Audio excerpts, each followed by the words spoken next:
Guten Tag, my little sinners and saints. Today we're going to look at the creep.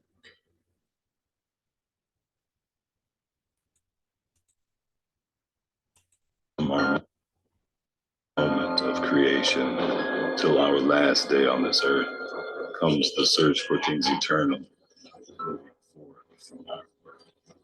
If truth be told, we all have fear.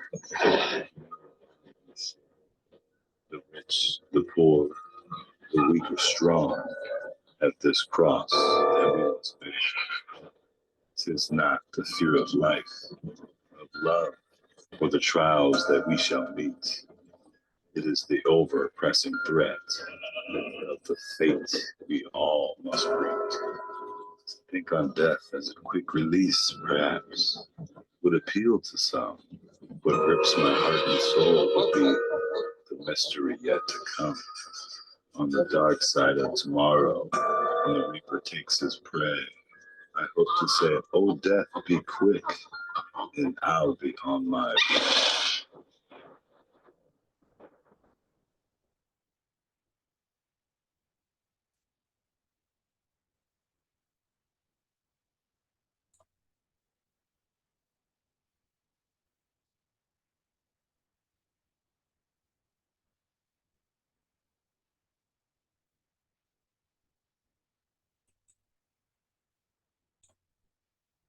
Okay, we're looking at the creep.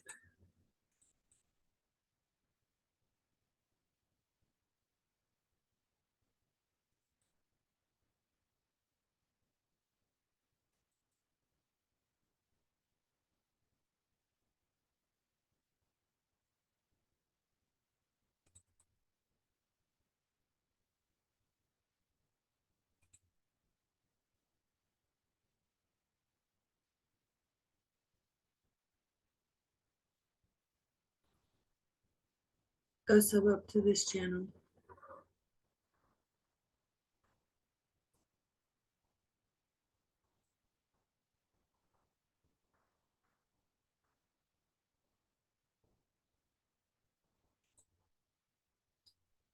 Okay.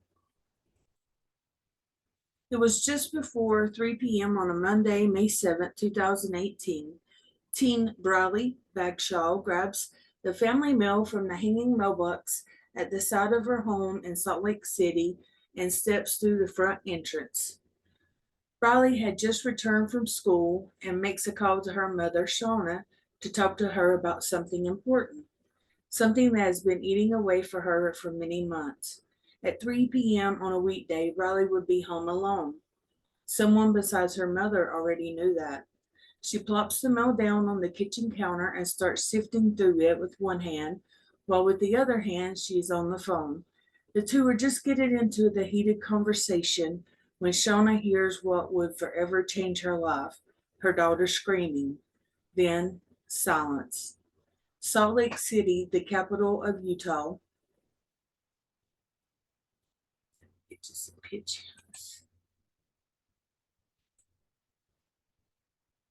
Was founded in 1847 by Mormon pioneers led by Brigham Young and serves as a residential and tourist hub for Mormons, followers of the Church of Jesus Christ for the Latter-day Saints.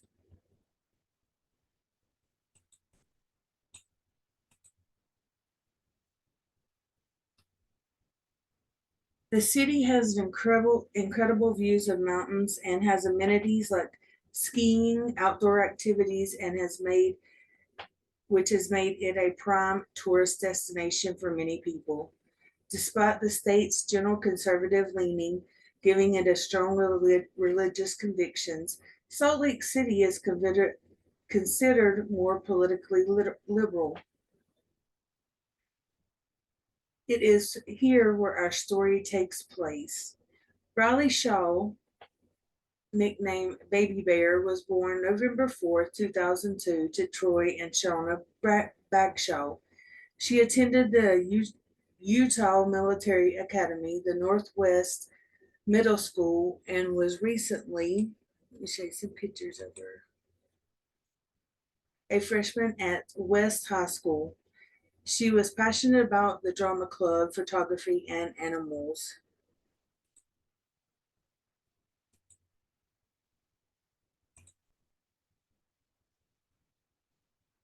In fact, her dreams was to train service animals.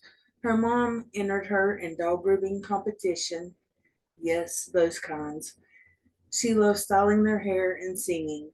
She enjoyed babysitting in the time that she had outside of school's extracurricular activities and worked at the Leatherby Family Creamery. I think I have a picture of that one. She ultimately wanted a career in the military, and she had a sister named Miranda Cannon and a brother named Calvin Cannon. Her father passed away before the events of the subject of the story. Brileigh had a former boyfriend named Carson Hefner.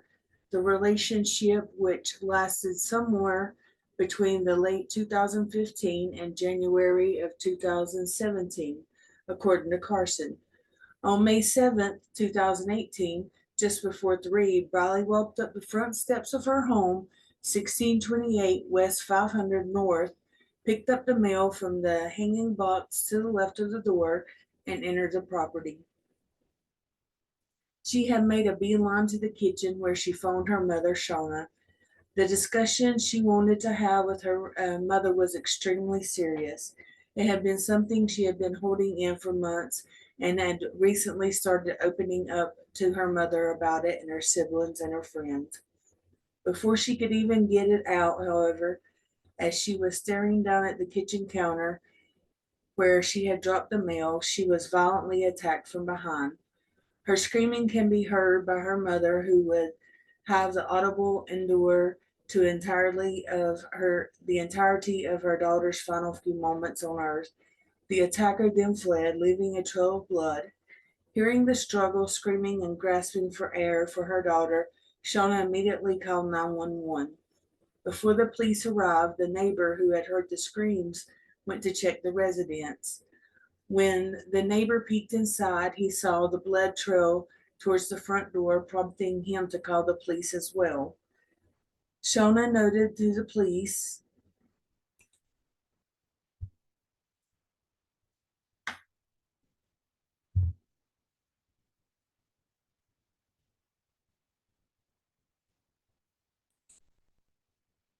that she was on the phone with Brileigh and she had heard Brileigh's phone ring multiple times. As the police entered the residence, they noticed the door was slightly ajar. Entering further, they see blood pooling from the edge of the kitchen.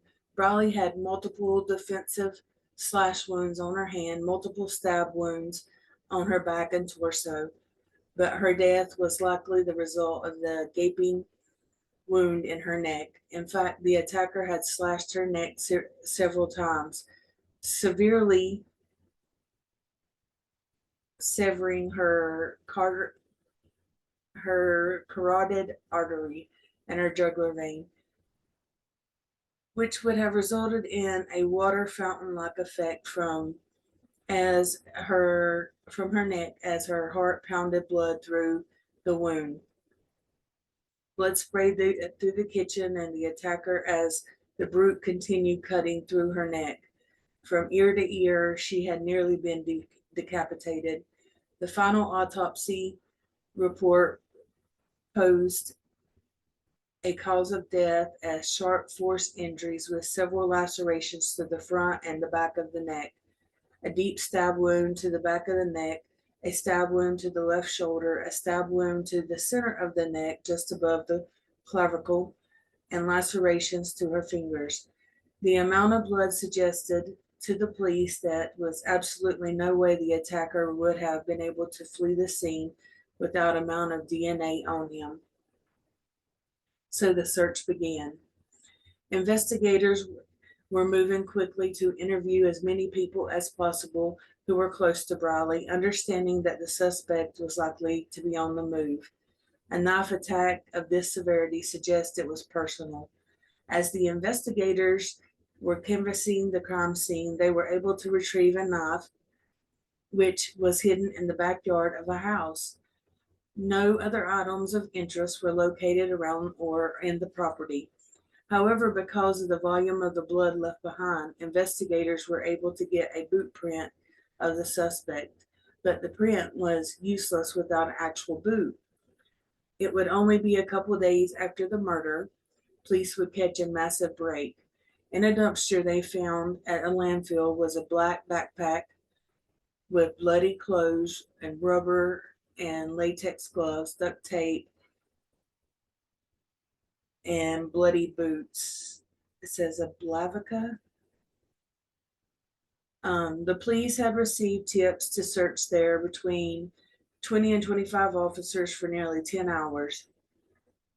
Court documents referred to the discovery as miraculous because it wasn't just the fact that the crucial evidence was in the landfill, it was the fact that the Uinta County landfill, located in Wyoming, was immensely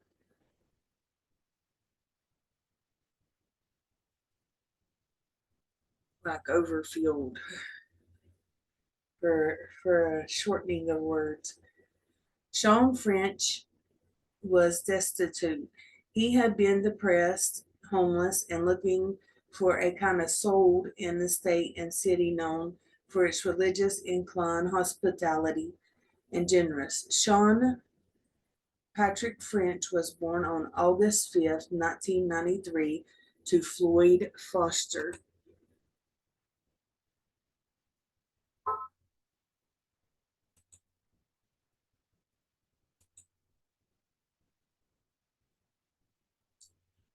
He has a brother named Cody and a sister named Janine. He grew up in Fort Walton Beach, Florida, and went to Chakatawai High School. He worked at the Utah landscaping company called the Intermountain Planning. According to his Facebook profile, he was just a chill blue collar guy who liked comedy, superhero movies, anime, and video games. And it appeared he had fallen into hard times. In January 2017, however, Shauna Bradshaw would be the one to take pity on him. After all, he was a family friend. The two had struck up a conversation, and hearing his story, Shauna welcomed him into the Bradshaw's household if he wanted to stay. All of a sudden, Sean's fortunes began to change. He now had shelter. At this time, he also announced in January 9th on Facebook post that he was in a relationship.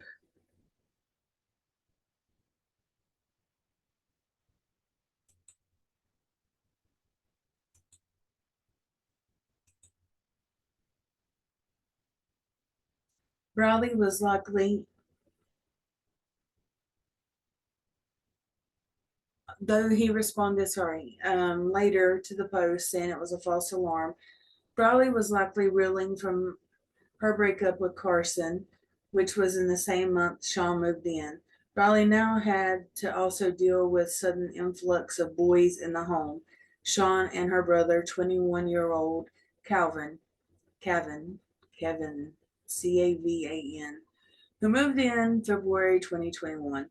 It is unclear if Kevin moving in is a coincidence or deliberate to ensure that there was no sort of there was a sort of counter male in the home because of the male stranger now under the same roof as two females. In the event, things were a little bit tight. If three's a crowd, then it's really awkward and uncomfortable situation. But the Bradshaws were a very generous family who would have the attitude of what would Jesus do? So they all dealt with it. Things moved along like normal. And in February, as Sean was getting to know the family, he struck up a conversation with Brileigh. The conversation would morph into occasional chats and become regular, like, encounters, conversations. After the breakup, some people will feel isolated, alone, and even hated. They are generally more vulnerable in this position and may seek to find a lover sooner than later. Riley likely felt the same.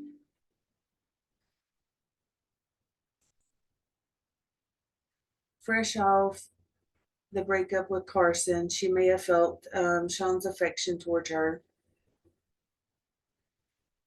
but it wasn't simple. I will be your emotional towel type of relationship. This was more. Sean and Brawley began having a secret romantic relationship. Meanwhile, police would catch another massive break in the case. It turned out that the brother of the persons of interest in the case would say that the person they were looking for was in Colorado. It was Wednesday, May 9th, 2 days after the murder. The suspect was indeed then on the move.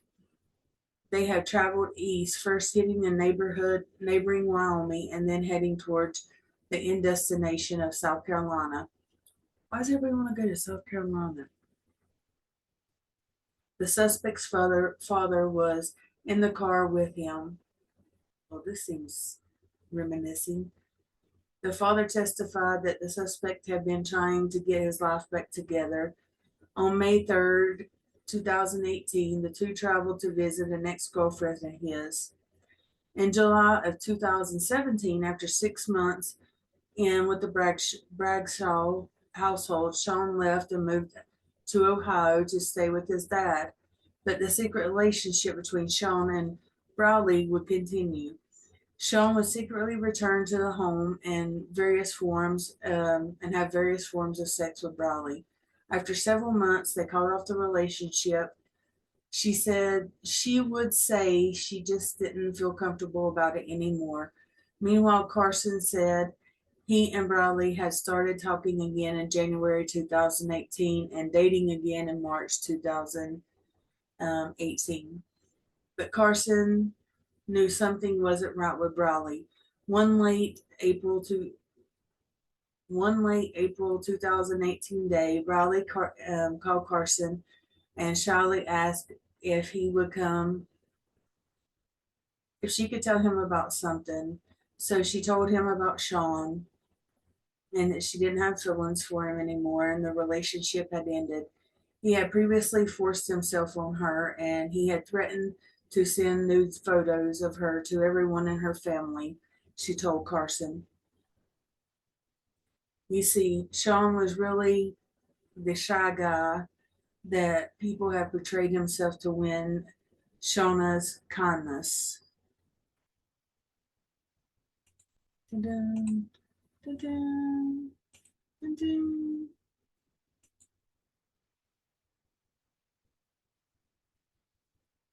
The relationship wasn't just a sexual one. It was a pseudo husband and wife in which Brileigh would be forced to make Sean food and he would not allow her to talk to any other men or have others over at the home. In January 2018, before the official breakup, Sean had asked Brileigh to send him nude photographs of her. Brileigh complied, sending 14 such photos. Sean would use these photos as leverage over Brileigh when she was trying to find her way back into Carson's life. On May 12th, over Facebook, Sean threatened to kill himself if Brileigh left him, a standard manipulation tactic. Brileigh had confided in her friend Michaela in mid-April 2018 that Sean was threatening suicide. Probably shouldn't have said that word. Suicide. If she didn't take him back. He was controlling, manipulative. He seemed obsessed with her.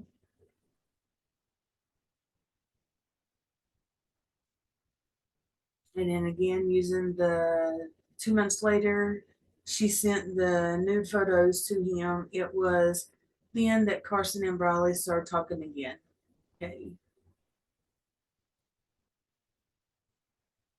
She told him, I'm done with you. I want nothing left to do with you. He calls out to his dad and tells him that he's getting in the car. His dad, Floyd, obviously um, had no idea of what he was scheming. He is accompanied to Sean on a road trip to South Carolina.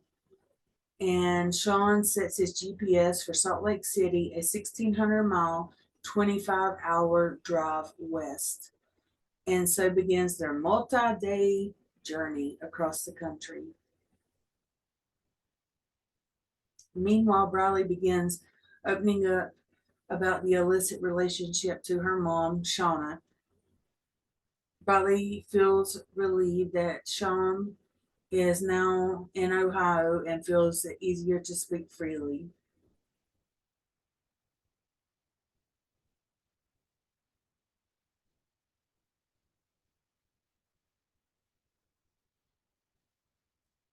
I'm skimming some of this stuff. On May 9th, after hearing the news and Sean's confession, Cody, his brother, remember, asked if he had killed her. Sean replies by comparing it to one of the times Cody cut off the head of a wounded deer. On May 9th, Cody had finally heard enough. He picks up the phone and calls the police. Trying to get down to, here's the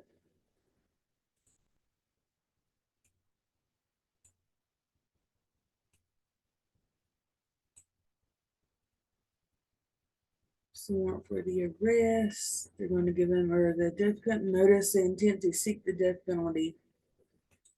This was him when he got arrested. The nice black and white suits. It's always a winner. This was the charges. They actually dropped some of the charges. If he would plead guilty for a plea deal, to take the death penalty off the table. There was a list of them.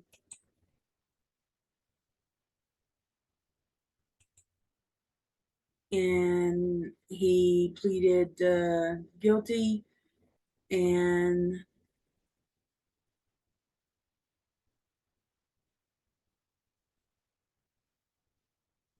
I think the judge decided that he didn't want to listen to the deal. I'm not sure. It says the defendant is fortunate to have been offered, in any resolution short of the death sentence. He did take the deal. Be sure to like, subscribe, and I apologize. I'm usually doing these really late at night or really early in the morning with no sleep, so that's why they're wanky. But thank you. Be sure to like, subscribe, share, complain, rebuttal, anything you would like to do. I appreciate you joining me, and as always, I will see you later. Bear.